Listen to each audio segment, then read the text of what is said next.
Mahfud.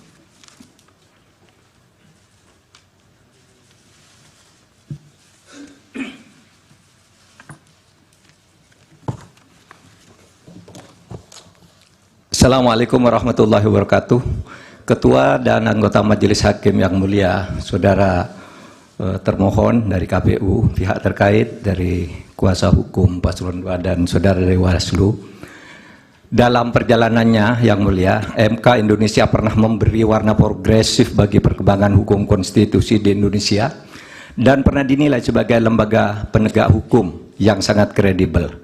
Harvard Handbook tahun 2012 seperti ditulis oleh Tom C. menilai MK Indonesia adalah salah satu dari 10 MK paling efektif di dunia. Studi tentang perjalanan masa lalu MK yang bagus pernah ditulis juga dalam beberapa jurnal ilmiah. Dari Amerika Serikat ada disertasi yang ditulis oleh Pastor Stefanus Hendrianto yang kemudian diterbitkan dalam bentuk buku berjudul Law and Politics of Constitutional Courts, Indonesia and the Search for Judicial Heroes, diterbitkan oleh penerbit ternama di Amerika. Dari IAIU Malaysia lahir disertasi karya Iwan Satriawan, Role of the Constitutional Court in Consolidating Democracy in Indonesia. Ada juga disertasinya Rifli Harun tentang hukum dan sengketa pemilu. Apresiasi terhadap MK Indonesia dalam keberaniannya membuat landmark decisions muncul dalam berbagai makalah forum ilmiah, jurnal akademik, dan berbagai media.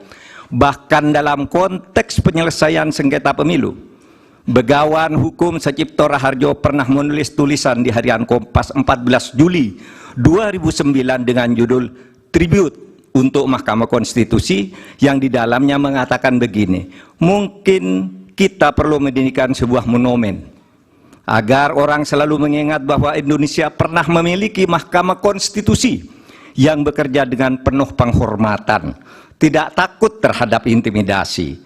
Harian Media Indonesia 7 Juli 2009 menulis editorialnya dengan judul Hormat untuk Mahkamah Konstitusi yang alinea pertamanya dimulai dengan kalimat untung ada Mahkamah Konstitusi. Majelis Hakim yang mulia, salah satu kunci pernah banjirnya apresiasi terhadap MK adalah keberanian MK dalam membuat landmark decisions, keputusan monumental dengan berani menembus masuk ke relung keadilan substantif sebagai sukma hukum, bukan sekedar keadilan formal prosedural semata. Dalam hal pengujian undang-undang misalnya, teori OPL atau Open Legal Policy itu lahir atau sekurang-kurangnya secara resmi digunakan pertama kali oleh Mahkamah Konstitusi. Dalam hal pelaksanaan pemilu, MK memperkenalkan pelanggaran TSM yang kemudian diadopsi di dalam tata hukum kita. Mahaguru Hukum Tata Negara Profesor Yusril Iza Mahendra saat ikut menjadi ahli pada sengketa hasil pemilu 2014 dan bersaksi di MK pada tanggal 15 Juli mengatakan bahwa penilaian atas proses pemilu yang bukan hanya pada angka harus dilakukan oleh MK. Pandangan ini bukan pandangan lama, melainkan pandangan yang selalu baru, yang justru terus berkembang sampai sekarang, menjadikan MK hanya sekedar mahkamah kalkulator, menurut Pak Yusril, adalah justru merupakan pandangan lama yang sudah diperbarui sekarang. Di berbagai negara judicial activism banyak dilakukan oleh Mahkamah Konstitusi maupun Mahkamah Agung.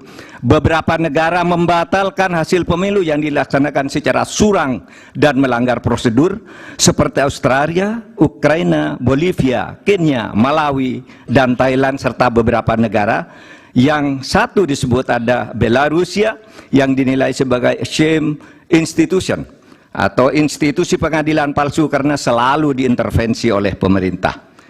Akhirnya kami tahu sungguh berat bagi MK dalam sengketa hasil pemilu ini. Pastilah selalu ada yang datang kepada hakim yang mulia untuk mendorong agar permohonan ini ditolak.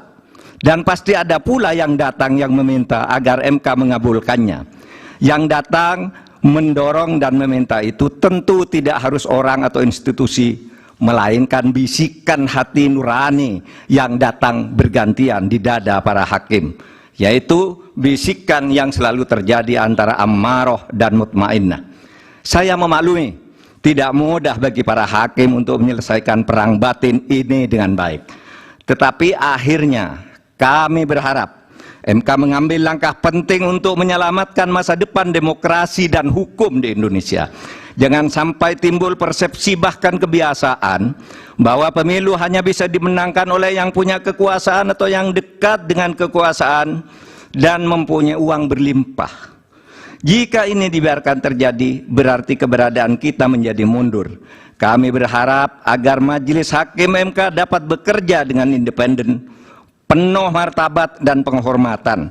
Bagi kami yang penting bukan siapa yang menang, siapa yang kalah.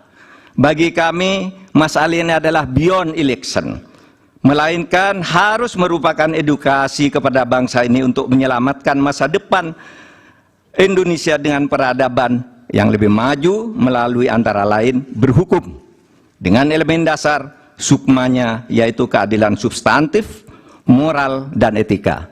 Terima kasih Yang Mulia. Assalamualaikum warahmatullahi wabarakatuh. Waalaikumsalam.